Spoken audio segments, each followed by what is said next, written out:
Hey, what's up, guys? All right, story time. Yes, I mentioned I was going to do another story time video a while ago. And when I say a while ago, I'm talking maybe, I don't know, 2 weeks or so.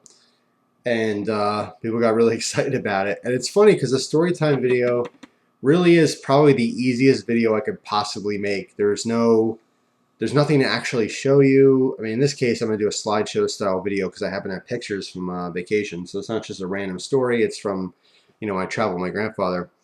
Um, so I have pictures to show you, but like it should be the easiest video style in the world because I'm just talking. I'm just telling a story, and they're all true stories. So it's not even like I have to remember anything. I'm just going by my memory. But for some reason, now that people are so excited for them, it's like there's a lot of pressure. So lately, I've been busy with other stuff, and I just haven't. I've been lazy with it. But it's time for a story time video. And there's literally thousands of stories I could tell you, but I wanted to specifically stick with some of the stuff that happened when I was on the trip with my grandfather. Now, if you haven't seen the other videos on this subject, I took a trip. I want to say it was 2004 or 2005, and my grandfather traveled all around the world. And in his old age, he wanted to go to all the different United states that he has not yet been in. So just he can say he's been in all 50 states, and the only places he hasn't really been in were the Northwest. So we went out. We ended up going through like 14 different states, and there was no itinerary or anything. It was just, look, we get into a car. He brought a bunch of cash and his little gun, which happened to be that Beretta Bobcat that I have now. And he just put it in a bag and said, "Let's go." And for a month, we just went on the road, and it was awesome. It's the best trip I've ever been in my entire life. But yeah, I have lots and lots of stories about that. But I was going through some pictures, and I selected a few pictures here, so we'll take a look at them, and we'll talk about what was going on at that time. There's actually three small stories that I'm combining into one. All right. What we're looking at here is Chimney Rock in, I believe, Nebraska. And it's not really a monument. It's just a natural site.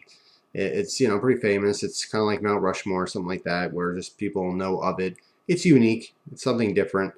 I think it's pretty cool. Obviously, it's called Chimney Rock because it looks like a chimney. But what's interesting about this is just a regular monument, right? By the way, here's another picture of me in front of it. There was a rattlesnake on the ground not too far from that sign. So my grandfather was like, "Oh, why don't you go over there by?" We literally saw this rattlesnake. Okay, and then my grandfather was like, "Oh, why don't you go over there and we'll take a picture, with you standing in front of Chimney Rock?" And I'm like, "Okay, we just saw a friggin' rattlesnake. Want me to go stand over there?" He's like, "Oh, it's not gonna bother you." My grandfather was a character, to say the least. I was fearful of him. He had that authority figure over me. I don't know what it was. It was just like, if he said something, I jumped. I just did what he said. Plus, he's taking me out for this very nice trip, so can't complain about anything. Regardless, you can see I'm standing on the bench stone here because I don't want the rattlesnake to attack me. You also notice that I'm quite larger than I am now. So if you haven't been following the channel for a long time, you can see that I did lose a significant amount of weight, over 100 pounds. But I'm standing in front of Chimney Rock. Now, this is just to kind of give you the beginning of the story. Most of what I'm about to tell you happened about an hour down the road from Chimney Rock. All right, so we visit this monument, this whole thing. It's like, okay, cool, it is what it is.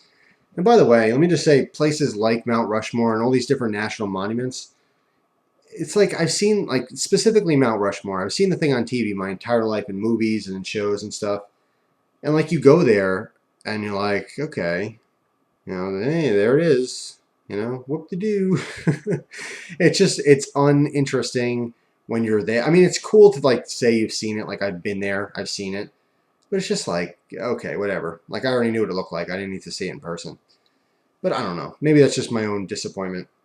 So same thing with this Chimney Rock. I read about it. Okay, now I saw it in person. Cool. So like we were going to figure out what we wanted for lunch, right? Now we're really in the middle of nowhere. There's nothing around. This is just out west. It's just dead. There's nothing going on. It's not like there's a strip mall with a McDonald's or some kind of restaurant. There's nothing for miles in any direction. So we're driving down the road and we see this massive sign that said barbecue something or other. So of course now we're both starving. We go, oh my God, we have to stop here. All right.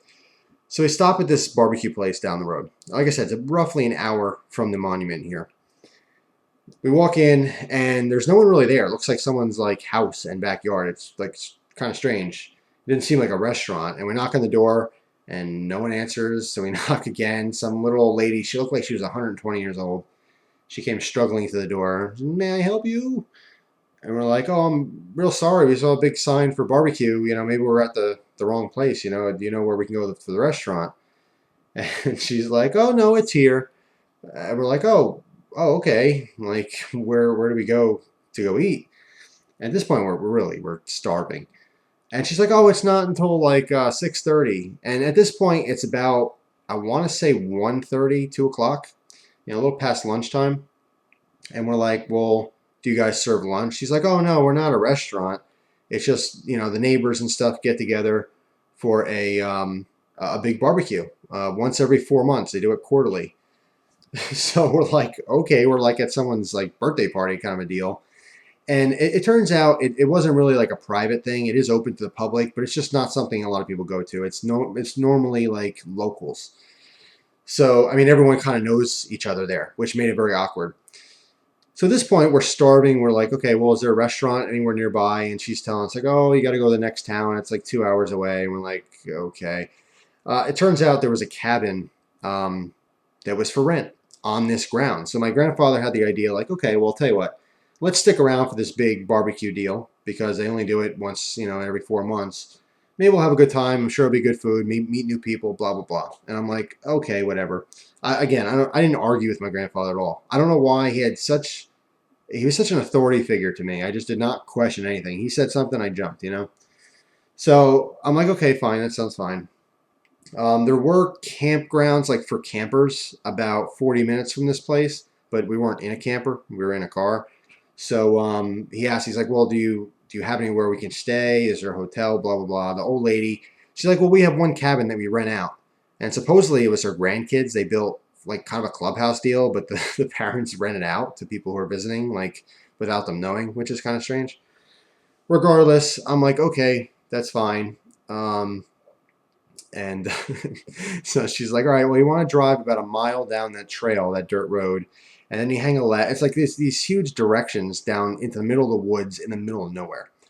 So we're driving, or I should say my grandfather's driving, and I'm sitting there and I'm starting to think of all these scary movies I've seen my entire life. And everything kind of clicks. Like this old lady is totally that old, creepy person. It's like every scary movie has the same plot. It's a bunch of teenagers, or college kids. They're out in the middle of nowhere. They stop at a gas station. There's always that one guy, that old timer at the gas station who knows what's up. He knows something's going down. He knows all the creeps and weirdos and murderers around, but he doesn't say anything. He's just the old guy at the gas station. That's what this woman was like.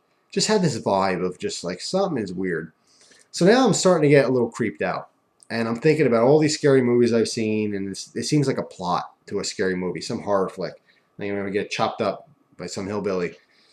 So we're driving down, and I see this cabin. So there's a picture of the cabin right there. At first, it was kind of cool. It's like a nice cabin in the woods. And then the more we looked at it, and the closer we got and stuff, the more creepy it felt to me. And of course, there's animals everywhere, and there's actually a deer that was freshly like opened up and eaten on the other side of the building. I decided not to take a picture of it, but there's a fresh kill for the local wildlife. And the whole place stunk of this deer. And I don't have pictures, but the inside of this place it looked. There was, first of all, there's blood stains on the wood floor. Okay, because I'm sure they processed animals in here. I don't know what they did, but there was definitely like obvious blood stains. So my grandfather, by the way, old school guy, thinks nothing of this. It's no big deal. I'm completely freaked out. Like I want to go home. I'm scared out of my mind, honestly. And I just feel very uneasy. It's not good. We had to wait around for a few hours before this whole shindig started. And the whole time I'm literally thinking of all these different horrible things that are going to happen. We're going to go to bed, and these cannibals are going to like break in and just eat us alive. So I'm freaked out. Around, I want to say like 6 o'clock or so, this old lady just like walks in the cabin. Okay, doesn't like knock. She just walks in and she's like, "Okay, we're getting ready for food." And like it scared the crap out of me. I'm sitting in my boxer shorts. It's like 110 degrees out. It's really just really hot, very humid. Been waiting around for hours, being scared out of my mind. And this old lady just pops in. Okay, food. And so we walk out, and now I'm starting to see other people arrive.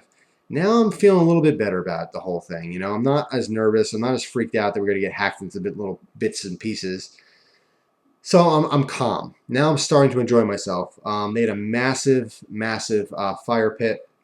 I think I have a pic of that somewhere.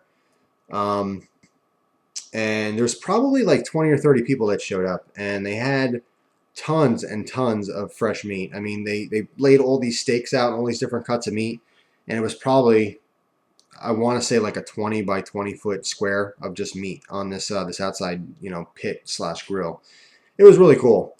And while we're waiting there, the old woman's husband, who would look equally old, maybe 115, 120 years old, and very just stereotypical old guy. He had the cowboy hat on and just a long beard. And it's funny because this person, when he talked, he had these like dramatic pauses in his speech. Like he'd say something like, "Oh, I wouldn't go down there," and like stare at you for a couple seconds after he talked before he said something new. It was really strange. It was again just a perfect character for a horror film. And his whole deal was that these grounds that we're on was documented to have been part of the Oregon Trail. Okay, now obviously not in Oregon or Oregon. Sorry, not Oregon. I know people freak out when I say it like that. Oregon. Oregon Trail, traipse through a couple different states. So this is supposedly documented trail tracks. Okay, so he's got this covered wagon, and he takes people for rides like $5. So my grandfather, he's in the spirit of doing something fun. So he said, "All right, let's do this, right?" So we give the guy $5, and there's just enough room to fit all the people who are interested. And there wasn't really room for us. We were the last people online. But the guys, he didn't want to just come back just for us. So he's like, "All right, hop on." And there's clearly no room, okay, at all. In fact, when the guy went to take off, I fell out of the wagon onto the ground because I'm like, I got half a butt cheek on the edge of the bench at the very end where it's like not even covered anymore. And at the same time, I hate like when you're in a public situation where you're with someone. It's usually on vacation. You're getting on some kind of a ride, or you're taking some kind of a.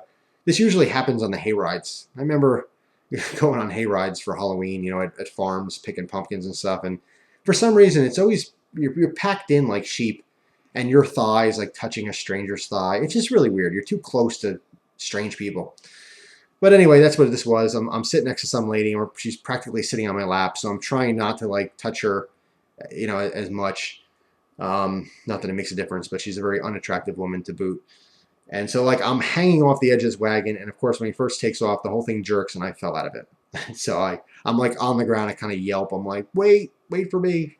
Back on. Everyone's looking at me. Of course I'm embarrassed. Hurt my leg, but hurt my pride more than that. I hop on, and the whole time my muscles are all clenched because I'm trying not to touch this fugly woman, let's just call her. I'm sure she was a very nice lady, but just not. I'm not interested in having contact with this person at this time. So the ride was pretty cool. I mean, it was very bumpy and uncomfortable, but it was interesting. It was fun. Like I say, I rode on a covered wagon on the Oregon Trail, which is neat. We got back, and when they have this huge pit of all these different cuts of meat, basically you're just picking what you want. And of course, the ones around the outside are going to be more rare. So it's like anything you want, you tell them exactly how you want it, and they'll pick the perfect steak out for you. Now, here is a picture of this steak, this dinner. Now, this is very straightforward, just fresh cut of meat. And when I say fresh, I mean literally the cow was mooing that morning, okay? Slaughtered specifically for this little bash. It was the best steak I've ever had in my entire life. And there was green beans, which were cooking over an open like pit flame, or excuse me, an open like fire, a little fire pit that was separate from where the meat was being cooked. And just simply, you see just a little pickle spear and just a regular baked potato. No butter, no bacon on it, no sour cream, nothing, just a regular potato. But at this point, I was really, really hungry, and I had such a long day, and it was so hot out that this Maybe that helped to make it taste better, but because of the fact that I know that it was the freshest piece of meat I've ever eaten in my life, maybe that subliminally made me thought it tastes better. But it really was the best steak I've ever had in my entire life. And when we're all done, we had fresh ice cream that all the kids like churned themselves, and it was just really neat. It was really cool. So it started off really, really creepy and turned into something really, really nice. And afterwards, like I felt stupid for being all scared and like, nervous about being killed in my sleep. Because I mean, I'm out in the middle of nowhere, and even though I know my grandfather has his gun with him, and back then I wasn't familiar with guns, so it was like, oh my God, he has a gun. He can save the world, and it's a little 22, Bobcat pistol. Anyway, I just remember feeling very uneasy, having a stomach ache, and really genuinely thinking I was going to die. So maybe that makes you pretty hungry. That's why I think this was the best steak I've ever had in my life. It tasted that much better when I realized that it wasn't a person. It wasn't Soylent Green. It wasn't people. It was actually meat.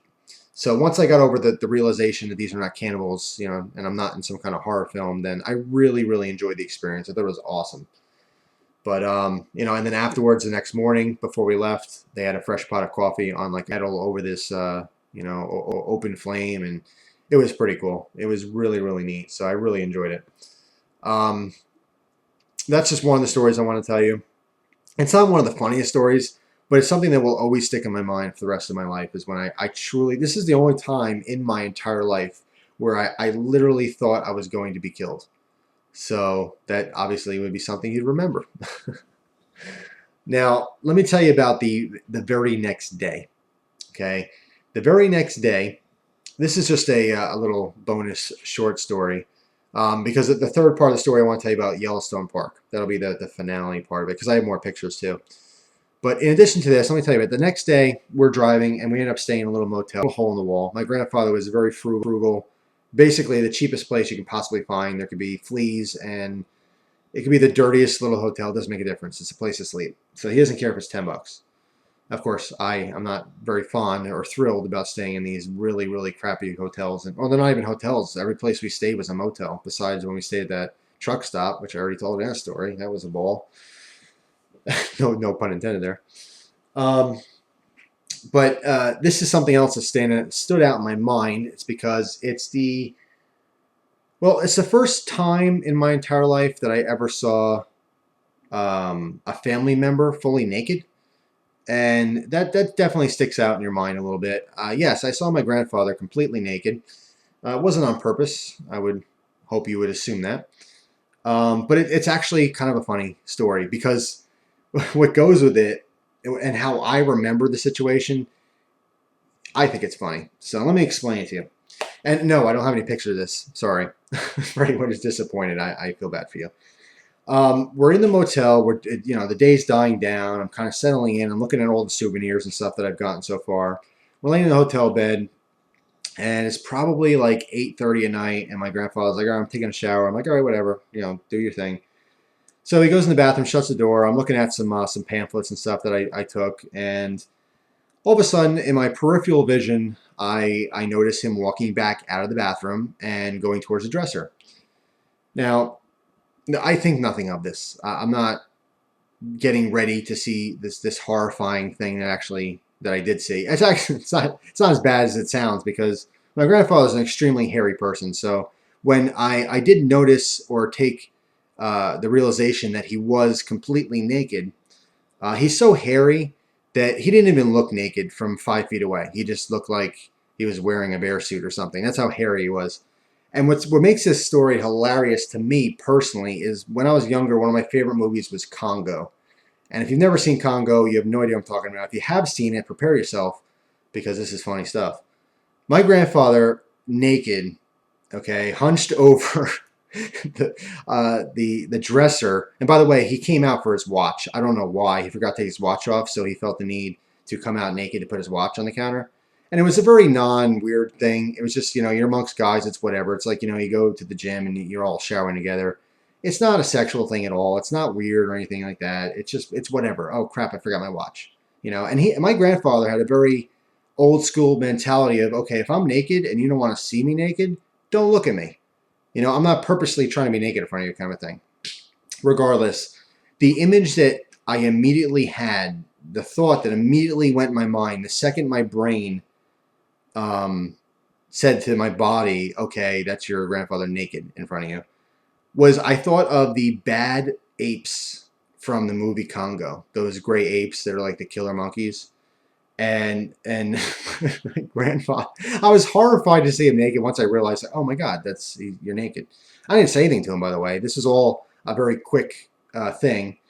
And, he went back to the bathroom and took a shower or whatever. But the second he went in there, all I kept thinking for the entire night was the good monkey, Amy. And she's got that like talking thing. She had her arm and she kept saying like, I'm Amy. My name's Amy. That's all I thought about constantly for the rest of the night. I could not shake that image out of my mind from that stupid movie. And I actually had a very bad nightmare that I was being attacked by those gray apes. So thanks to seeing my grandfather naked caused me to have a nightmare. So if you've never seen the movie Congo, I suggest you go see it. It's a stupid movie, like a lot of the ones I love. But some of my favorite movies are the stupid movies. They're not the big famous classics. They're these off the wall, no one knows about movies. But hopefully someone out there's enough audience here where someone has seen that movie and is hopefully laughing at that image, because he did. He looked exactly like, picture one of those gray killer apes, but with a watch on. There it is. That's my grandfather naked. God rest his soul. He did pass. So no one else will have to see him naked like that. And I mean that in the kindest way. I had a great time with him. It was a great experience. This is one of those quirky, funny things. Obviously, it makes for a good story. Anyone seeing any old person naked makes for a good story. I want to say it's the first old naked man I've seen, but unfortunately, I've seen multiple old naked men. Now, hang on a second, okay? Don't draw any conclusions yet.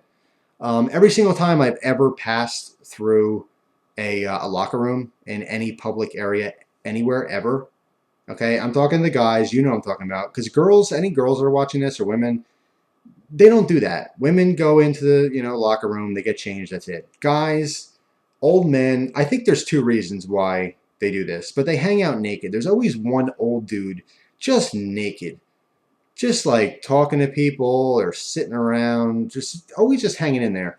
I think some of those old guys are actually perverts and they like just showing off their junk to random men. I think that's definitely a reality for some of those old dudes. But I thought about this a lot lately. Don't ask why. But I think some of them are just because they're so old, it takes them so long to like put their underwear on or like a sock, that they end up being naked for a longer duration. It's not like they can just quickly, whip up a pair of boxer shorts. I mean, it might take them 5 or 6 minutes just to bend over. So that's what I'm hoping, is that all the old naked men that I've seen walking through locker rooms in my lifetime have all just been really slow to put on their drawers. But I could be wrong. I don't know. I remember me and my friend Jeff Weeman, we used to go to a Great Gorge Lodge. I don't know if depends on where you live, but you might know of that place. And it was amazing. It was a really cool place. They had indoor, outdoor pools and everything. And we used to go there, and I was probably 14 at the time. And we go in the locker room, and immediately just be an old man, just butt naked, balls down to his knees. And they always like want to talk to you. They want to have a conversation. And half the time, they'd always have their leg like up. One leg's up on the bench, just talking to another old dude in a towel. And by the way, that's like, I guess that's old man locker room etiquette, is that if one's naked, the other one can't be. Because I've never seen two naked old guys talking to each other. It's always one old, naked, skinny guy talking with his leg up on the bench, and then the other guy is usually a fat old guy, and he has a towel on, and they're just having like a conversation about the game or golf or whatever. But I remember going, and me and my friend Jeff, yes, his name was Jeff too. Actually, I got tons of stories about Jeff Weeman. I don't know if he'll ever see these videos, but his family was the rich family in the neighborhood. So they did a lot of stuff. Like they always do trips, and like they invite whoever his friends wanted to go. I actually have a bunch of hilarious stories about him and the neighborhood. And eventually our friendship turned kind of sour, which is a shame. But anyway, I'm getting off track. Yeah, we used to go to the Great Gorge Lodge, and right when we went in the locker room, we go right for the stalls. Of course, I think most younger boys do that. They don't change in the locker room. Like if you're there with your dad, or let's say you're a teenager, so you're there alone, you don't get naked in front of other people. You'd go to the bathroom and change into your your swim shorts or whatever.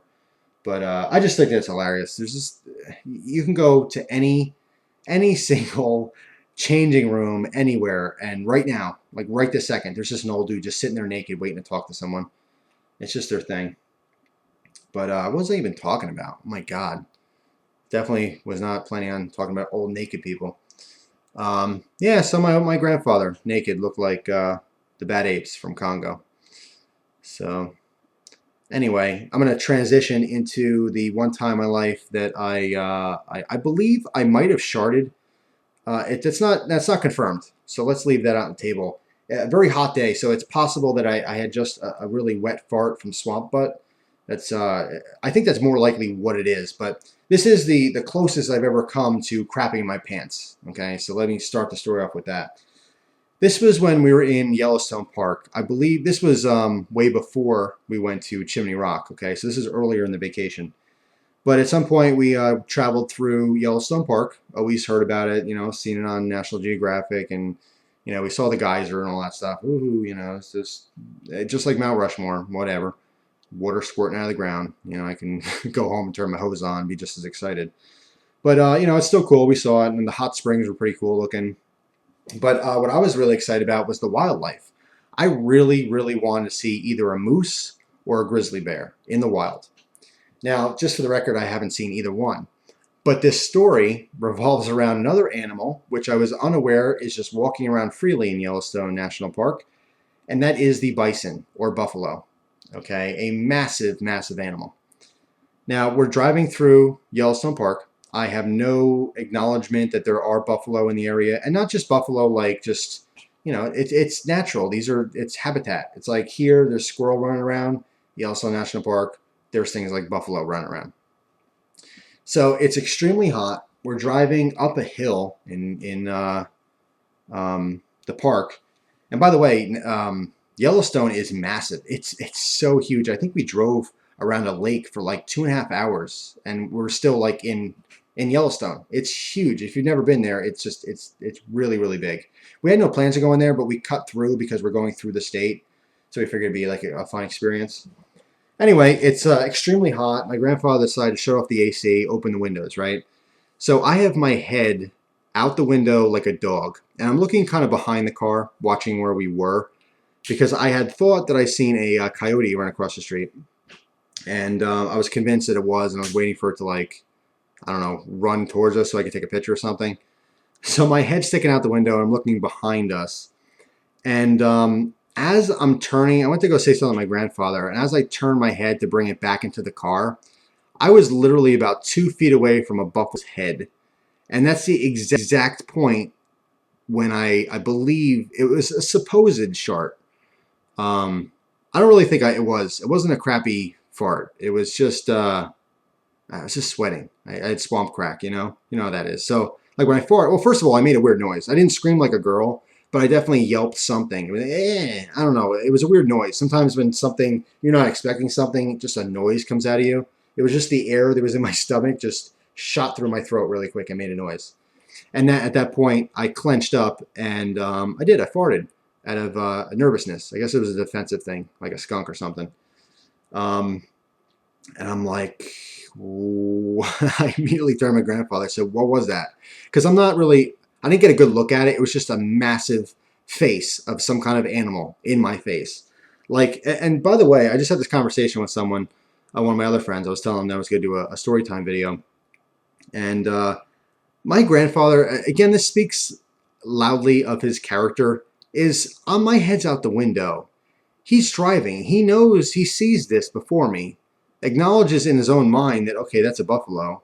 I think maybe he just did it to mess with me. He could have gave me like a heads up, like, whoa, check it out, or something, anything.